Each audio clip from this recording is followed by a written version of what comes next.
I'm out in the Bulldog Gyro again. You'll have seen my first impressions of this aircraft in a previous video alongside the default Magni Gyro, and it's fair to say I was a bit disappointed.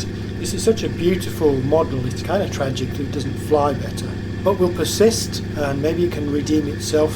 Now if the Bulldog seems overpowered, this may be down to that Rotec engine, which is 150 horsepower 9-cylinder radial engine. So on the front of such a small aircraft, which is built mostly of composites, that probably is quite a formidable engine.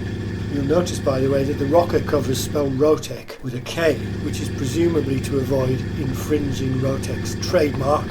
Of course, going up's one thing, but coming down's another, and we can't really explain that massive float that gets in the way of the landing, other than as a lack of attention, I suppose, to the effects of the rotor speed. I saw a comment from the developer that said the rotor speed is controlled by the airspeed, but I think that was just a reference to the animation. I think it's safe to say that there's no real modelling of that rotor disc or of its effectiveness at different rotor speeds, and if you were in any doubt about that, well, this shouldn't be possible. Not to mention this.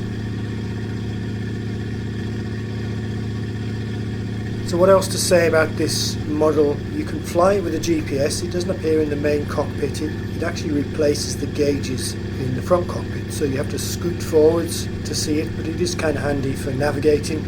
Apart from that, this aircraft is mostly just kind of fun to barge around and certainly to make films about. It's a go anywhere, land anywhere, muck about kind of aircraft really, and we just need to modulate our expectations of authentic behaviour. Like that default Magni, it's trivially easy to fly, but even more so. We can, by the way, get that landing a bit more under control if we abandon any attempt at a 3-point landing and basically fly the wheels, the main wheels, onto the ground and then use the brakes. We just need to take care not to bounce too much, otherwise the brakes obviously aren't going to work. So that's the Bulldog, a beautifully rendered but shallow runabout for FS 2020, don't forget, but just as usable in 2024. There is a 2024 native version in development. Don't know what changes that might bring, but perhaps we'll get some improvements when that drops. I'm kind of hoping we can get an uncowled variant. After all, that engine's already been modelled under there, so it shouldn't be too much hassle. So time will tell, and if we do get improvements, no doubt you'll see them here.